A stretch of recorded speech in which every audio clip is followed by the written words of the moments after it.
Oliver Fowle rentre chez lui après d'importantes négociations. Sa voiture de classe affaires roule avec assurance sur la route tandis que l'homme d'affaires regarde par la fenêtre et réfléchit aux événements de la journée écoulée. Malheureusement, l'accord qu'il comptait conclure avec des partenaires étrangers a failli tomber à l'eau. Les compagnons ont brusquement changé les termes du contrat qu'ils étaient sur le point de conclure. Oliver réussit de justesse à résoudre le problème, mais il se contenta de négocier un peu plus de temps avant de devoir leur donner une réponse définitive. Au feu rouge, Oliver s'est involontairement frotté le visage avec ses mains, comme s'il essayait de se débarrasser de tous ses soucis et de toutes ses inquiétudes pour l'avenir de l'entreprise. Oliver n'avait que 28 ans et il était déjà à la tête d'un empire médiatique avec plusieurs bureaux dans le pays. Naturellement, les partenaires étrangers se sont immédiatement montrés plus actifs, désireux d'obtenir une plus grande part du gâteau dans une entreprise aussi rentable. Oliver devait donc presque dormir au travail pour essayer de mettre de l'ordre dans tout cela. Le plus frustrant pour Oliver était qu'il n'avait pas d'âme sœur pour l'aider à passer de toutes les difficultés du travail à l'amour et à la joie des relations. Ce n'est pas parce que quelqu'un a trahi Oliver ou qu'il a vécu une rupture douloureuse. Non, le jeune homme d'affaires ne voulait tout simplement pas s'engager dans ce qu'il appelait des relations vides. Le fait est qu'Oliver, de par sa nature, a toujours été une personne très profonde et dévouée, et il attendait la même chose de sa future moitié, mais il n'était pas facile de rencontrer une telle fille, et il était ennuyeux de se contenter de moins. Et à vrai dire, Oliver n'était pas d'humeur à s'intéresser à l'amour et à la romance en ce moment. L'entreprise que ses parents lui ont récemment confiée est un lourd fardeau qui pèse sur ses épaules. Il a dû s'orienter lui-même, littéralement sur le pouce, bien que son père ait essayé de lui transmettre les paramètres clés de la gestion de l'entreprise familiale. Cependant, dès qu'Oliver a pris ses fonctions, il s'est immédiatement rendu compte que l'entreprise avait besoin d'une mise à jour globale. Une grande partie de ce que son père pratiquait dans son entreprise était devenue obsolète et nécessitait une révision complète du principal concept de gestion et de la conduite de tous les processus internes de l'entreprise. Pendant ce temps, ses parents exercent une pression constante sur Oliver, en particulier sa mère. Madame Fowle voulait absolument marier son fils rapidement, et à une fille d'une famille très célèbre et de haut rang. Oliver, tu es sûr de ne pas vouloir venir avec nous au club de golf ce week-end? Sarah Clark et ses parents seront là. Elle est revenue de Londres cette année. Oui, imaginez un peu, elle y a obtenu une licence. Maintenant, la jeune fille est titulaire d'un master en art. À mon avis, elle te correspond parfaitement. Il faut absolument que tu t'intéresses à elle. Maman, tu recommences, soupire Oliver. J'ai été très clair avec toi et papa, je ne suis pas encore prêt pour une relation. Et je ne veux certainement pas envisager d'autres options. Vous savez que je vais me marier comme une personne normale, par amour, et avec quelqu'un que je choisirai moi-même. Oliver, mon fils, s'exclame sa mère, quand tu choisiras une femme, ton père et moi aurons vieilli. Tu as presque 30 ans maintenant. Il est temps de penser à fonder une famille et à construire ton propre nid. Je comprends que tu n'aies pas beaucoup de temps, puisque tu t'es entièrement consacré à l'entreprise familiale, mais nous voulons te faciliter le choix. Crois-moi. Tu peux compter entièrement sur ta mère. Je te trouverai une fille de la meilleure famille. Maman, dis-je, non, s'exclame Oliver, irrité, ne te mêle pas de ma vie. Je peux très bien me débrouiller tout seul. Je comprends, dit sèchement Madame Val. Vous voulez nous laisser sans héritier et agir comme le plus grand des égoïstes, n'est-ce pas? Mais s'il t'arrive soudain quelque chose comme à ton frère imprudent et que tu nous laisses avec ton père? Penses-tu que nous pourrons survivre à cela? Tu crois que j'en suis capable? Madame Val se mit à pleurer bruyamment, et le pauvre Oliver dut s'excuser pour son emportement et la réconforter. Maman, s'il te plaît, calme-toi. Ne t'inquiète pas pour moi comme ça. J'ai été impardonnablement grossier avec toi. Je suis désolé. Mais tu sais combien il est difficile pour moi de travailler dans l'entreprise de papa. C'est quelque chose que Matt aurait dû faire. Mais il est parti maintenant, dit la femme à travers les larmes. Maintenant, c'est vous, Oliver, qui êtes notre dernier espoir. Je ne survivrai pas à la mort d'un autre fils, et bien sûr je veux que tu aies des enfants, et que nous et ton père ayons des petits-enfants, pour que le bruit des pieds des petits-enfants puisse à nouveau être entendu dans notre maison. Oliver a alors serré sa mère dans ses bras et a réussi à la calmer avec difficulté. Matt avait 2 ans de plus que lui et se préparait dès l'enfance à diriger l'empire de son père. Oliver a toujours admiré les efforts et la persévérance de son frère pour devenir un chef digne de ce nom. Matt étudiait beaucoup et essayait constamment de prendre des cours supplémentaires pour maîtriser l'une ou l'autre compétence qui lui serait utile dans les affaires. Mais tout cela a changé lorsque Matt a commencé à boire il y a environ 1 an. Le frère aîné s'est soudain désintéressé de tout, s'est épuisé et ne semblait plus savoir quoi faire de sa vie.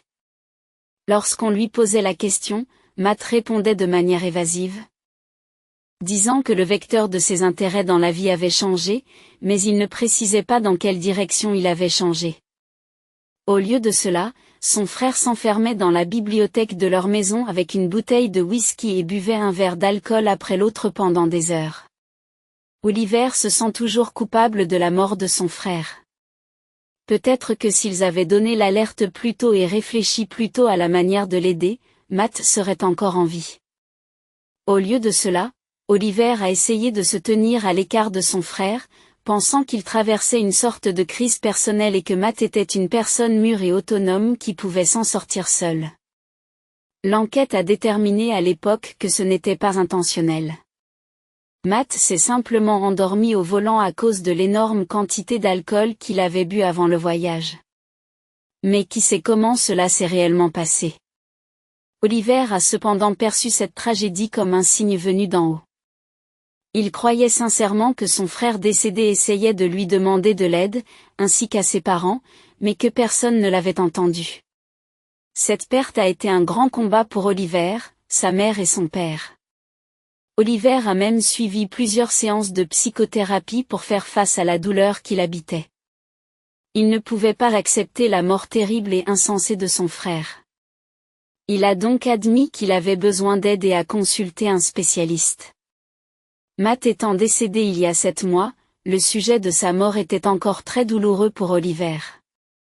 Le jeune homme se rendait souvent sur la tombe de son frère lors de la cérémonie et lui parlait longuement, lui demandant pardon pour sa propre frivolité et son refus de voir les problèmes à l'époque. Aussi, lorsque sa mère a commencé, sans le vouloir, à le manipuler et à faire pression sur lui à travers l'image de son frère décédé. Il est devenu difficile pour Oliver de contenir son ressentiment et sa colère. Il ressentait déjà une pression constante de la part de son père, qui contrôlait littéralement chacun de ses pas, et voilà que sa mère lui mettait la pression pour qu'il se marie. C'est en partie pour cette raison qu'il s'est plongé avec tant de ferveur dans les affaires qui lui incombaient entièrement. Du vivant de Matt, Oliver ne pensait même pas à reprendre l'entreprise de son père. Le jeune homme rêvait de consacrer sa vie à l'art. Il envisageait d'ouvrir sa galerie d'art en ville et d'y exposer de jeunes artistes prometteurs dont le talent pourrait décorer le salon ou le hall d'entrée d'une personne célèbre dans le futur. Ses parents taquinaient souvent leur fils cadet à ce sujet. « Oh, Oliver, tu n'es pas comme nous, » disait son père. « Tu ferais mieux de prendre exemple sur ton frère aîné. Regarde, Matt gère déjà une succursale, pour ainsi dire, et s'implique sérieusement dans nos affaires. Et toi? Tu ne fais que jouer avec des images. Alors c'est peut-être mieux ainsi, objectera le fils avec un sourire. Nous avons déjà un frère homme d'affaires dans notre famille. Qu'il y ait un autre frère qui soit un galeriste connu dans toute la ville. Je ne suis pas attiré par tous ces médias, papa. Oh, et tu te trompes, mon fils, a répondu sa mère à la place de son père, nous vivons dans un monde où l'on ne peut pas se passer d'une entreprise solide. Que feras-tu de ces tableaux si personne ne les achète?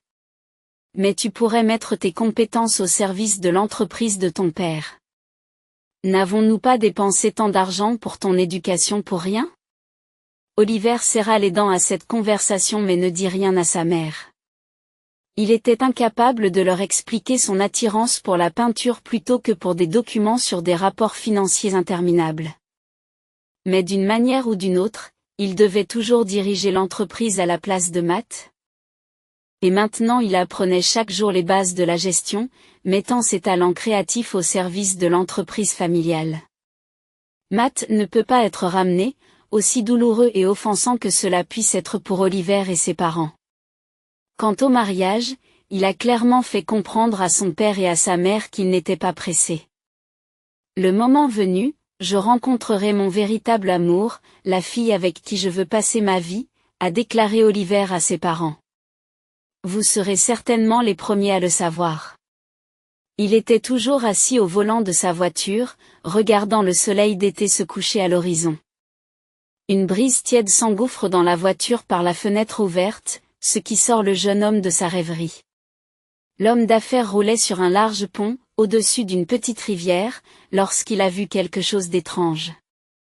Oliver pensa que quelqu'un se trouvait dans l'eau, car la surface de l'eau montait et descendait de façon anormale. En regardant autour de lui, il a remarqué qu'aucun conducteur ne s'arrêtait. Oliver s'est donc arrêté au bord de la route et a marché jusqu'à la rambarde du pont. En regardant de plus près, le jeune homme s'est rendu compte qu'il ne s'était pas trompé. Dans l'eau, une jeune femme luttait désespérément contre le courant, quelques mètres plus bas. Merde, se maudit Oliver. Oliver se maudit, sans hésiter, enlève ses chaussures et sa veste, puis plonge dans les profondeurs de la rivière à la suite de la malheureuse. L'eau était trouble, mais l'homme trouva rapidement l'inconnu qui descendait. Après l'avoir ramassé d'une main sous les aisselles, Oliver se mit à pagayer désespérément pour remonter à la surface avec la femme. Ce ne fut pas une mince affaire, car le courant que la jeune fille tentait de surmonter était si fort qu'il faillit emporter l'homme d'affaires de l'autre côté de la rive. Oliver réussit à peine à garder ses repères. Cependant, ayant beaucoup pratiqué à l'école avec une équipe de nageurs, il réussit à se débrouiller avec l'élément eau. Lorsqu'ils parvinrent enfin à se hisser sur la rive, la jeune fille reprit un peu conscience. Elle regarda son sauveur avec gratitude. Elle se leva lentement. Ses vêtements étaient trempés, mais elle parvint tout de même à sourire faiblement à Matt. « Merci, bégaya-t-elle. Si tu n'avais pas été là, nous aurions été perdus à jamais avec Alf. » L'homme d'affaires, qui essayait de reprendre son souffle, la regarda avec étonnement. « Avec Alf ?» demanda-t-il. Perplexe. « Qui est Alf ?» Oliver a d'abord pensé que la pauvre fille avait perdu la tête à cause du stress, mais il a ensuite remarqué ses mains pressées contre sa poitrine et soudain, au milieu de la rive déserte sous le pont, un gémissement calme et plaintif s'est fait entendre et Oliver a vu un minuscule chiot à accent grave peine un mois dans les mains de la jeune fille. « Alors, tu as sauté dans l'eau pour ça? Est-ce que j'ai bien compris ?» s'exclame Oliver, en colère. « Tu as sauté dans l'eau pour un chiot, c'est ça? » « Eh bien, oui, » acquiesce la jeune fille tremblante de froid. « Un sale type l'a jeté juste devant moi dans l'eau, comme ça. » Il l'a sorti de son sac et les souvenirs l'ont fait pleurer à nouveau. Ce n'est qu'à ce moment-là qu'Oliver remarqua le ventre proéminent de la jeune fille sous ses vêtements mouillés. Elle était enceinte et semblait déjà bien avancée. « Tu as perdu la tête ? » L'homme lui a crié dessus, choqué.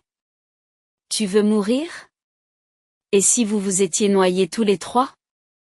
D'accord, vous ne vous souciez peut-être pas de vous, mais qu'en est-il de votre enfant ? » La malheureuse femme baissa pudiquement ses grands yeux bleu clair et continua à tenir et à caresser le chiot gémissant, qui avait peur et froid.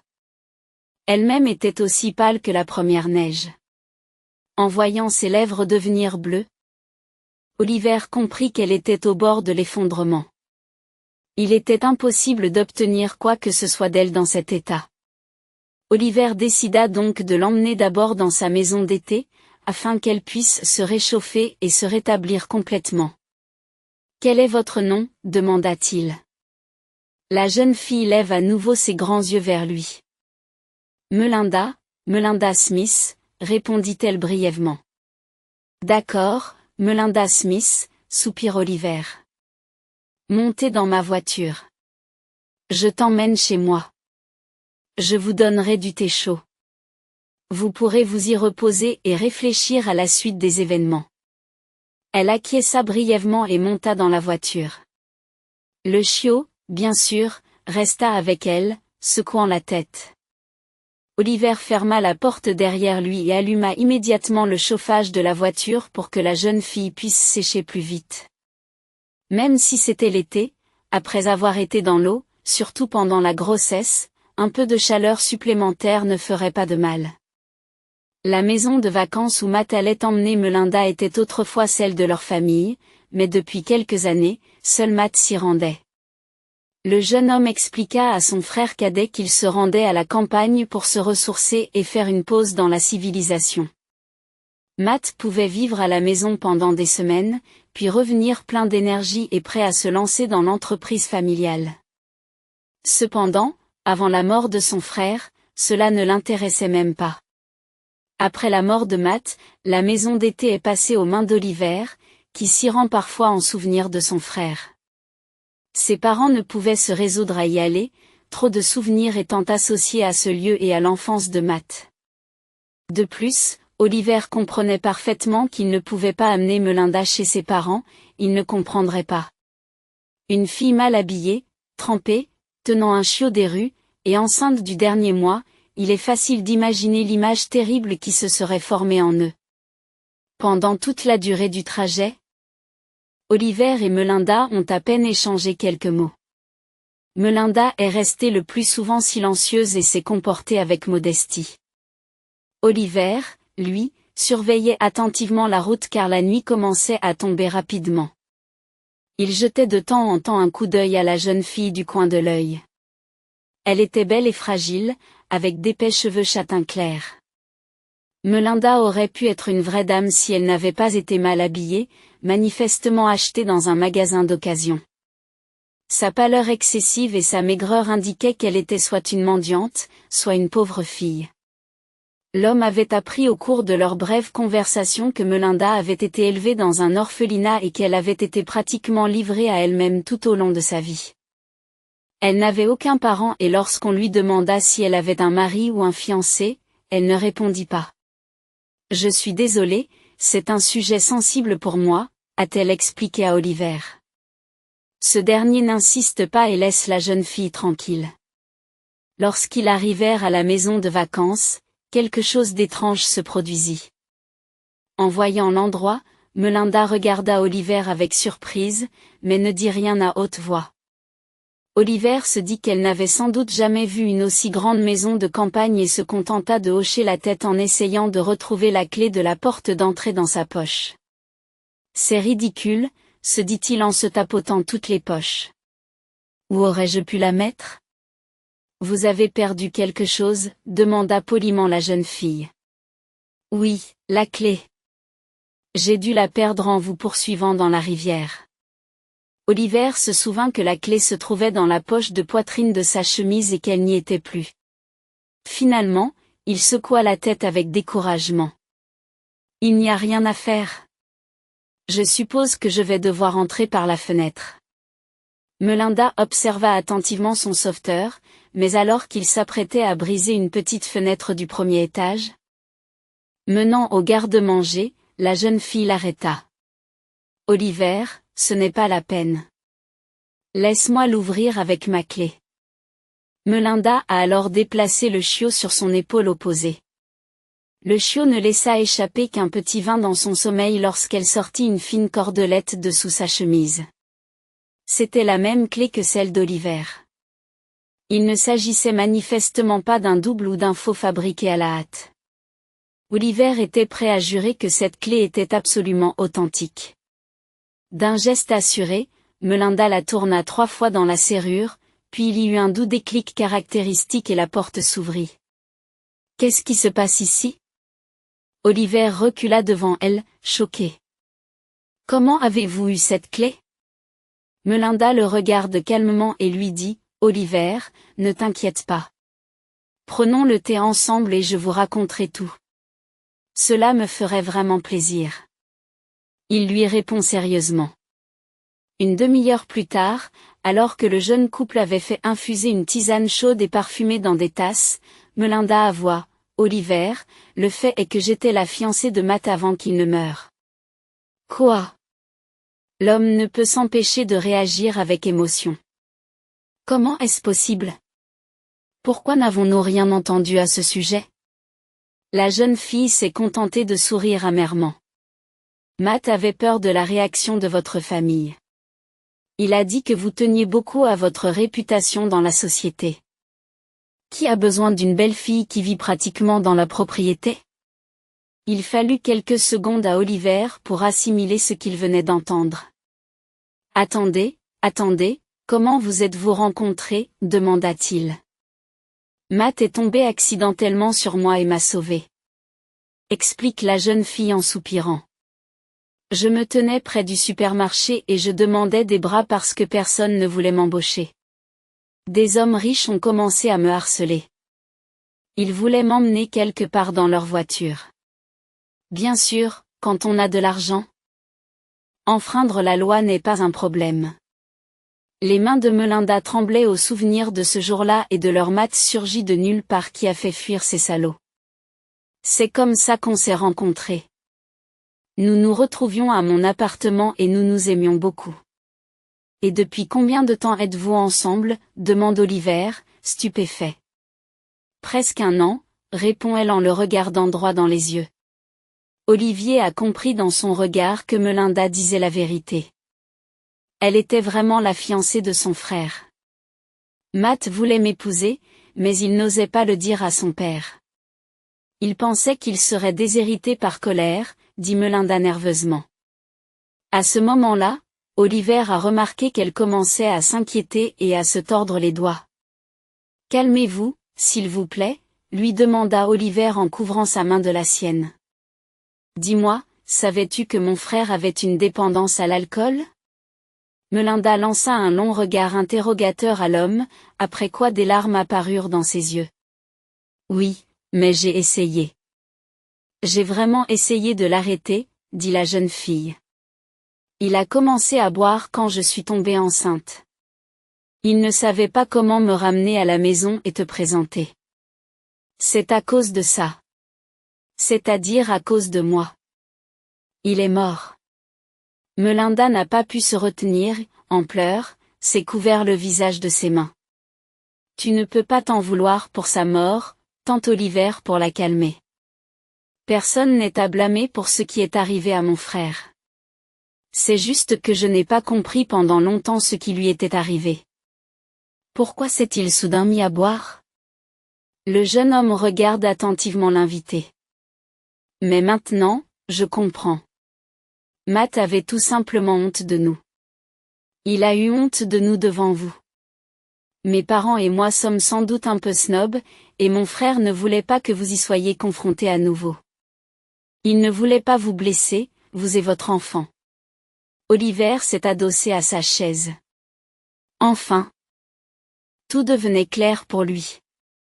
La situation devenait claire, mais il y avait une chose que le jeune homme ne pourrait jamais comprendre.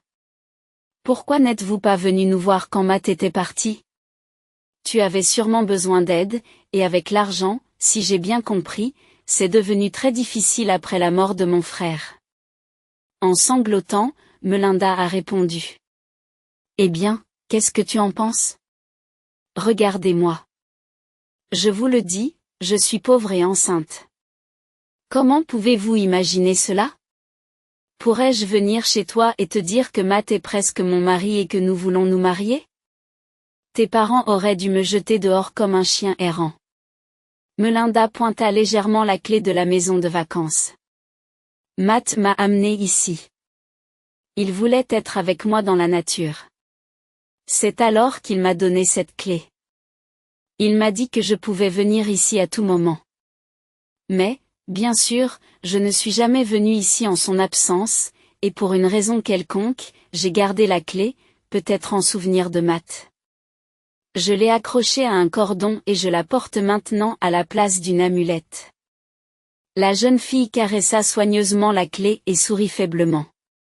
Qui aurait cru qu'elle serait encore utile? Oliver était dans la confusion la plus totale. Bien sûr, il ne pouvait pas laisser cette fille dans le pétrin, d'autant plus qu'elle portait son neveu dans son cœur. Melinda, écoute, commença l'homme. Reste ici pour l'instant. Je vous apporterai, à vous et au bébé, tout ce dont vous avez besoin.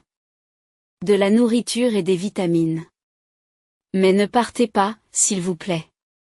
Melinda le regarde d'un air interrogateur. Tu ne dérangeras personne ici, Oliver? Aussi peu qu'elle. Je ne dirai rien à mes parents pour l'instant. Ils ne viennent pas ici eux-mêmes. Ils ne viennent pas ici eux-mêmes. Je dois vraiment réfléchir à la manière de leur annoncer cette nouvelle. Mais je veux que toi et le chiot restiez ici jusqu'à ce que je trouve comment vous présenter à la famille. Je suis sûre que mes parents seront heureux d'apprendre qu'ils auront bientôt un petit-fils, car ils en rêvaient. Melinda le regarda et à l'expression de ses yeux, l'homme comprit qu'elle ne croyait pas au succès d'une idée. Mais la femme est d'accord. Que pouvait-elle faire d'autre? Elle ne pouvait pas retourner dans la rue et se retrouver à nouveau sans abri. Finalement, elle a dit, je vais essayer de me tenir tranquille pour que les voisins ne se doutent de rien. Après cela, elle leur a préparé un dîner simple, puis Oliver est rentré en voiture. À partir de ce moment-là, Oliver a commencé à s'occuper de Melinda. Il se rendait à la maison de vacances presque tous les jours en cachette. Il lui apportait de la nourriture, des vitamines et des fruits. Et, bien sûr, de la nourriture et des friandises pour le petit Alf, que Melinda ne quittait pratiquement jamais des bras. La pauvreté de cette femme ne gênait pas du tout le jeune homme d'affaires. Il sentait qu'elle possédait une énergie intérieure et une beauté au sens propre du terme. Oliver s'étonne de son endurance et de son optimisme. Après tout, Melinda avait attendu jusqu'au dernier moment et supporté l'indécision de son défunt frère, espérant qu'il oserait encore aller à l'encontre de la volonté des parents et faire de Melinda son épouse légitime. Oliver se sentait merveilleusement à l'aise avec cette femme courageuse. Lorsqu'il lui demanda son âge, il fut très surpris d'apprendre qu'elle n'avait que 23 ans. Matt était beaucoup plus âgé et aurait donc pris toutes ses responsabilités. Mais pour une raison ou une autre, il n'a pas pu mener à bien ce qu'il avait prévu. Il s'est avéré que le frère aîné de l'homme d'affaires n'était décisif et confiant qu'au travail. Mais dans sa vie privée, il était victime de ses propres préjugés. Oliver ne pouvait s'empêcher d'être triste à ce sujet. Au même moment, les parents d'Oliver ont commencé à soupçonner que quelque chose n'allait pas avec leur fils. Ils craignaient qu'Oliver ne subisse le même sort que son frère aîné et décidèrent donc de découvrir d'urgence ce qu'il cachait dans leur ancienne maison de vacances. Et s'il y buvait comme Matt ou faisait quelque chose de pire? S'interroge Madame Fowle. C'est peu probable, dit Monsieur Fowle en secouant la tête. Oliver ne se comporterait pas comme ça. Il a même consulté un psychologue à ce sujet. Il ne supporte plus l'alcool depuis la mort de son frère. Mais qui sait ce qui pourrait arriver, s'exclame sa femme. Aujourd'hui, il ne boit pas, mais demain? Matt y est allé comme ça et quoi? Non, ma chérie. Allons-y. Mon cœur me dit qu'une mauvaise surprise nous y attend. Quelques jours plus tard, en fin de soirée, ils arrivèrent à la maison de vacances au moment où Oliver avait déjà quitté Melinda et le chiot. En arrivant, le couple fortuné assiste à une scène très étrange et incompréhensible. Une jeune femme enceinte, semblable à une mendiante, était assise sous le porche et mâchait une pomme. De plus, un cabot couvert de puces tournait autour de ses pieds. « Et que faites-vous ici, dans notre maison ?» demanda Madame Fowle en sortant de l'ombre. La voix de la mère d'Oliver était calme, mais c'était le calme avant la tempête. À chaque mot suivant, le tonnerre dans ses intonations augmentait, risquant de se transformer en un véritable cri. « Pourquoi un étranger passe-t-il la nuit chez moi ? Qui t'a donné les clés? Oliver? Avoue immédiatement. Créature rusée. Les yeux de Madame Fowle brûlaient d'une juste colère et même son mari ne put l'arrêter. Vous avez tous mal compris. Melinda tenta de leur expliquer la situation. Oliver m'a permis de rester ici et d'avoir mon bébé. Je suis enceinte de votre fils aîné, l'enfant de Matt, dit Melinda d'une voix tremblante. Mais elle avait trouvé la force de dire la vérité telle qu'elle était. Cependant, le visage de Madame Fowle était déformé par une grimace de terrible colère. Comment oses-tu impliquer mon fils dans ta débauche? Matt n'aurait jamais fait quoi que ce soit pour traiter avec une femme aussi dévergondée que vous. Tu n'as aucune conscience? Maggie. Maggie, pourquoi t'es-tu mise en colère? Monsieur Fowle tente de calmer sa femme. Ma fille, tu ferais vraiment mieux de quitter cette maison, dit l'homme à Melinda en la regardant d'un air expressif. Sors d'ici, femme impudique, s'écrie Madame Fowle comme si elle explosait. Les voisins des maisons voisines se réveillent involontairement et allument leur lumière. Dans ce village endormi, les scandales sont plutôt rares. Pleurant d'humiliation et d'offense, Melinda rassembla rapidement ses humbles affaires, emporta Alf avec elle et disparut dans l'obscurité de la nuit d'été. Non, elle n'attendait aucune sympathie de leur part. Cela signifiait que son cher Matt avait raison. Ses parents étaient en effet incroyablement partiaux. Peut-être avons-nous été trop cruels avec cette fille, tenta Monsieur Fowle pour défendre Melinda. Allez-vous dire quelque chose d'autre pour sa défense? La femme le regarde d'un air menaçant. Le vieil homme, embarrassé, raccompagne silencieusement sa femme à la maison. Là, ils ont été accueillis par un Oliver inquiet, qui s'accrochait à son téléphone depuis 3 heures pour essayer de joindre ses parents. Maman, papa, où étiez-vous? Je m'inquiétais pour vous, dit le fils en les regardant avec perplexité dans le hall d'entrée. Eh bien, mon fils, je dois admettre que tu m'as déçu. Commença lentement sa mère. Nous étions dans notre maison de vacances. Oliver pâlit. Il comprit immédiatement ce que sa mère avait découvert à propos de tout. Ah, je vois que tu sais qu'il y a une étrangère avec son chien qui vit là, s'exclama Madame Fowle, et elle commença à réprimander lentement son fils. Que as-tu fait de Melinda, maman? Demanda Oliver froidement. J'ai fait ce qu'il fallait. Je l'ai jetée à la rue, répond fièrement sa mère en relevant le menton. Tu as perdu la tête, ne peut se retenir Oliver. Elle est dans ses derniers mois de grossesse. Elle peut accoucher à tout moment. Le jeune homme argumente avec sa mère, expliquant que cette femme a un lien direct avec leur famille. Mais Madame Fowle se contente de rire en guise de réponse. Qui écoutes-tu, mon fils? Réveille-toi. Des gens comme elle sont prêts à tromper n'importe qui pour un logement et un morceau de pain en ville. Tu crois vraiment qu'elle aurait pu être la fiancée de ton frère? Elle avait la clé de la maison, maman, explique Oliver, contenant difficilement sa colère. Et oui, je la crois. Nous avons beaucoup parlé de mon frère. Madame Fowle a plissé les yeux comme un cobra sur le point de frapper. Vous ne comprenez pas, a-t-elle sifflé. Comment savons-nous maintenant qu'elle porte l'enfant de Matt? La mendiante aurait pu être fécondée par n'importe qui, et maintenant je suis censée la nourrir et m'occuper d'elle jusqu'à ce qu'elle accouche. Oh, bien sûr. Quand le bébé sera né, nous pourrons faire un test ADN. Mais nous devrons quand même vivre jusque-là, d'une manière ou d'une autre. En tout cas, je ne veux pas être à la merci de ce charlatan. Sur ces mots, Madame Fowle se dirigea vers sa chambre et le père d'Oliver la suivit, craignant que la tension artérielle de son épouse bien-aimée n'augmente. Oliver resta debout dans le salon, tourmenté par un sentiment de gêne et de culpabilité. Il sentait au fond de lui que Melinda disait la vérité et que ses parents avaient jeté à la rue une femme innocente, juste avant qu'elle n'accouche.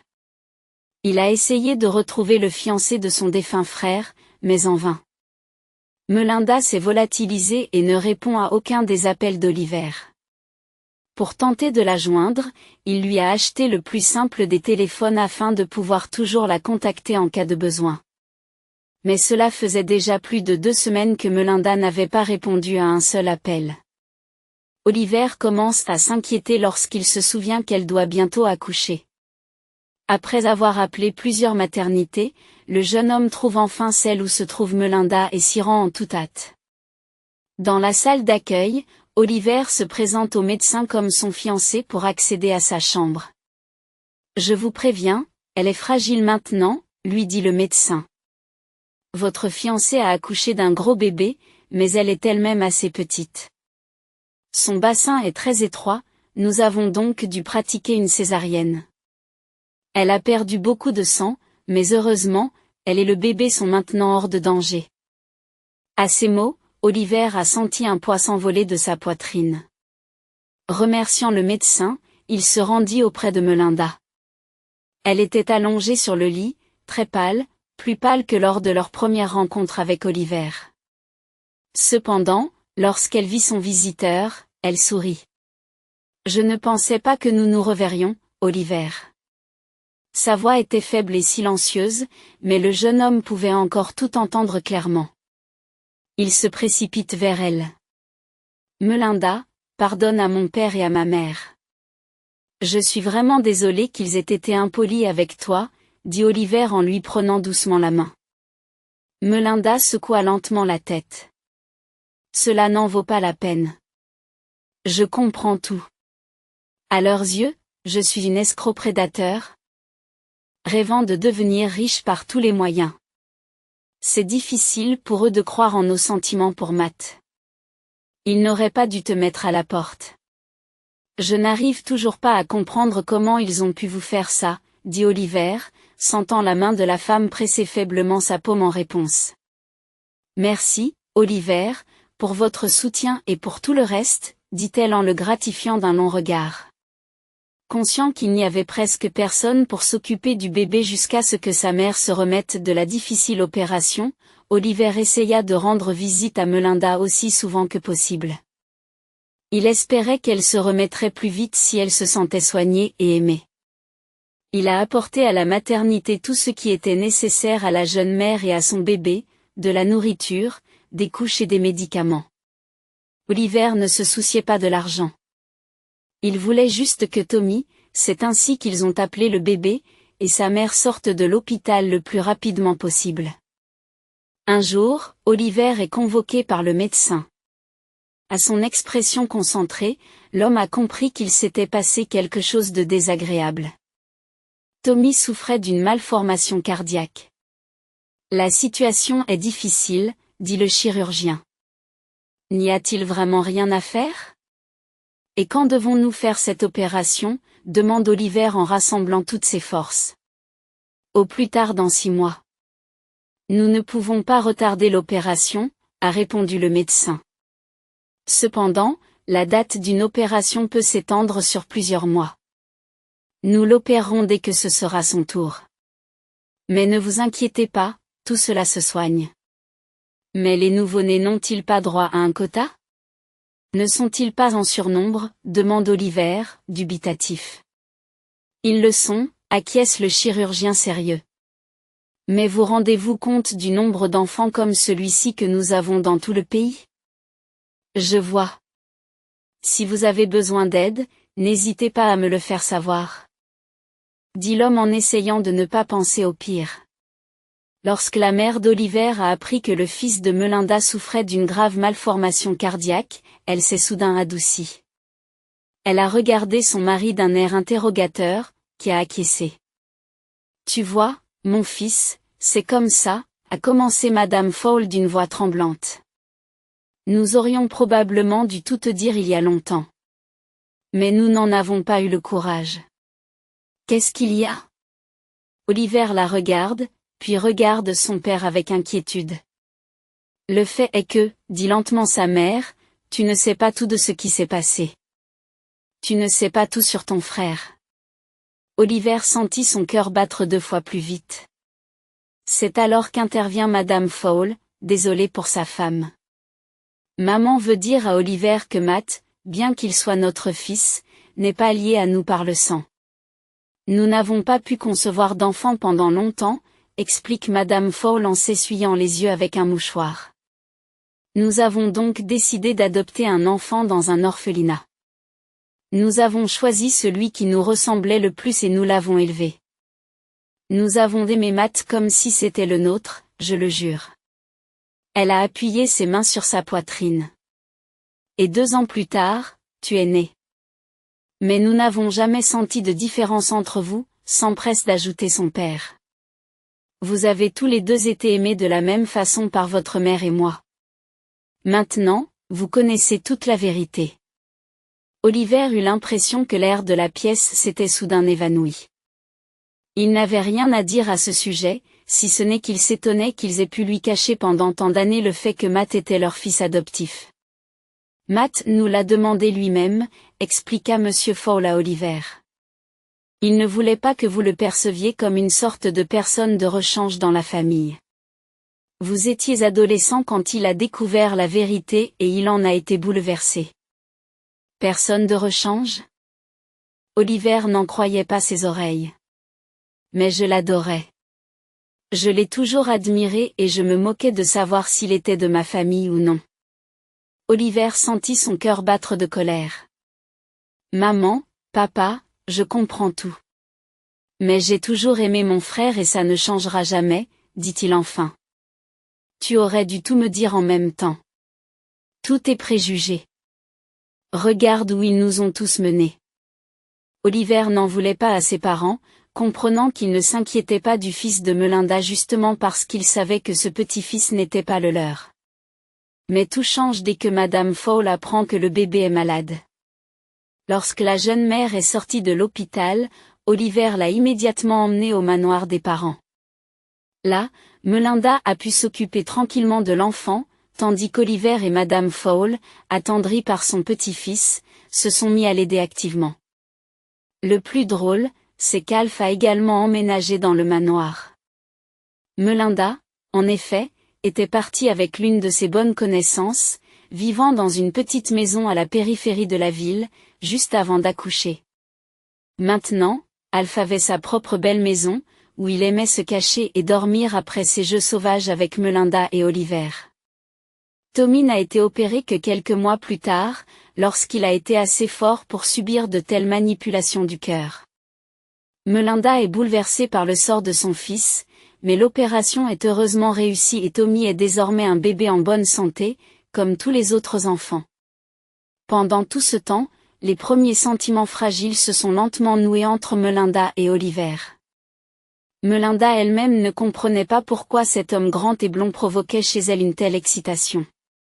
Oliver n'était pas du tout comme Matt, et pourtant, depuis qu'il avait sauvé la vie de Melinda, la jeune maman sentait qu'elle tombait peu à peu amoureuse de lui. Oliver se contentait d'apprécier la compagnie de Melinda, sans rien espérer de plus. Bien qu'en lui, dans son cœur, une grande passion se déchaînait. Pour la première fois, il comprit que Melinda était celle avec qui il aimerait passer sa vie. Plusieurs mois passèrent encore avant qu'Oliver n'ose enfin inviter Melinda à leur premier vrai rendez-vous. L'homme était très nerveux et se comportait comme un garçon en mal d'amour, ne sachant pas où l'inviter. Oliver lui propose d'aller au cinéma. Il a répondu, « Oh, mon Dieu!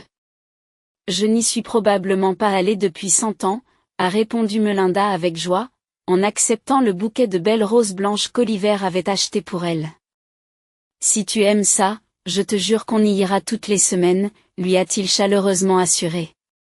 Le rendez-vous se déroula à merveille, à la fin de la soirée, le jeune couple ne put contenir ses sentiments et s'unit finalement dans un baiser doux et passionné. Tous deux attendaient cela depuis trop longtemps, et ils décidèrent de ne plus remettre leur vie à plus tard, et de recommencer à s'aimer et à ressentir, ici et maintenant. 6 mois plus tard, ils ont célébré un beau mariage luxuriant. Le petit Tommy, assis sur les genoux de sa grand-mère, admirait sa belle-mère, qui semblait être la femme la plus heureuse du monde ce jour-là. Oliver n'avait jamais vu Melinda aussi radieuse et en bonne santé. Inutile de dire que sa pâleur et sa maigreur douloureuse avaient presque disparu à ce moment-là, et qu'elle était passée du statut de jeune fille malheureuse et opprimée à celui de charmante dame élancée. Melinda s'est facilement accommodée du rôle d'hôtesse et des événements sociaux où elle devait parfois sortir avec son mari. Son allure et son comportement étaient si dignes qu'elle rendait involontairement les parents d'Oliver fiers d'elle. Et puis, un an plus tard, un événement étrange se produisit à la veille de Noël. Melinda reçut une lettre très inhabituelle, dans laquelle un couple étrange lui demandait un rendez-vous personnel. Elle savait que son mari avait de nombreux concurrents dans les affaires et qu'aller seule chez des inconnus pouvait être très imprudent et dangereux. Après avoir tout raconté à son mari, elle lui demande de l'accompagner. Bien sûr, nous irons leur rendre visite ce week-end, a accepté le mari. Lorsqu'ils arrivent à l'hôtel le plus branché de la ville, ils sont accueillis dans le hall et escortés jusqu'à une suite luxueuse. Là, un beau couple de personnes âgées attendait déjà Melinda et son mari. Ils l'ont accueillie avec des accolades et des larmes et lui ont immédiatement dit qui elle était vraiment. « Comment se fait-il que vous soyez mes parents ?» demande la femme, confuse en les regardant.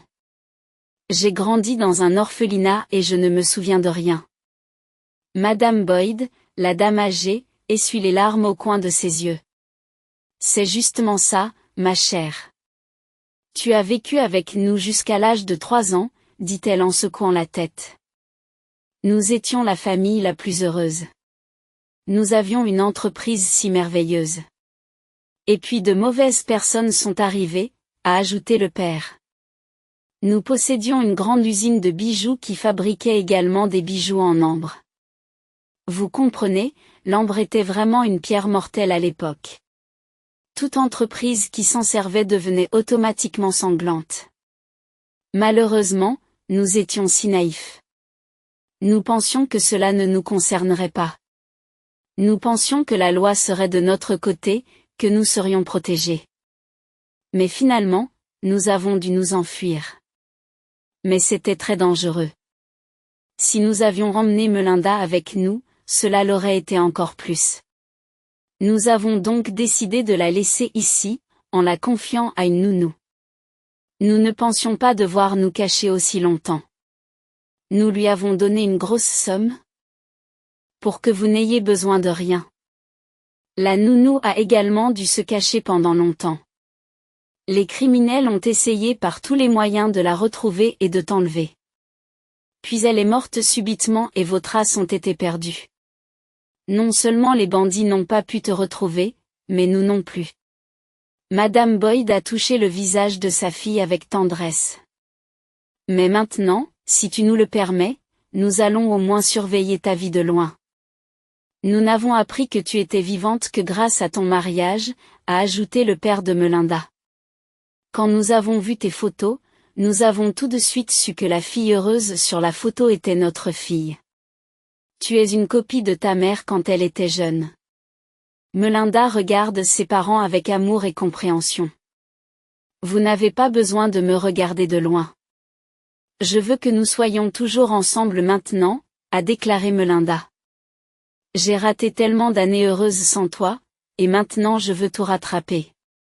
Ils se sont serrés l'un contre l'autre et tous les quatre, y compris Oliver, ont versé de nombreuses larmes de bonheur.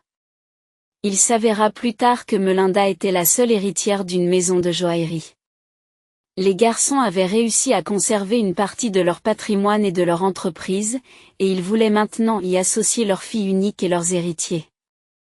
Bien sûr, Melinda accepte de participer à cette entreprise, mais elle doit d'abord recevoir l'éducation nécessaire. Madame Fowle, en apprenant qui était réellement sa belle-fille, était folle de joie et a promis de l'aider à s'occuper de l'enfant pendant que Melinda étudierait. Il s'avéra qu'Oliver et elle avaient le même statut, ce qui signifiait que non seulement leur famille ne perdait rien, mais qu'elle gagnait un atout très précieux sous la forme de Melinda et de son empire. Seigneur, si j'avais su que Melinda avait de tels parents, je n'aurais jamais dit un mot contre elle, a grondé la mère d'Olivier, en se faisant des reproches. Oh, maman, tu as encore cette goutte de snobisme dont je t'ai parlé tout à l'heure, dit Olivier avec un léger sourire, en feuilletant le journal à côté d'elle. Eh bien, seulement une goutte, dit sa mère en plaisantant. Mais vraiment, je suis ravie que Melinda reçoive une éducation dans le domaine de la joaillerie. Imaginez un peu l'avenir qui attend vos enfants, dit-elle rêveusement en embrassant les cheveux soyeux de Tommy. Oh, maman. Le plus important, c'est que Melinda est un cœur de diamant, répond Oliver en souriant joyeusement.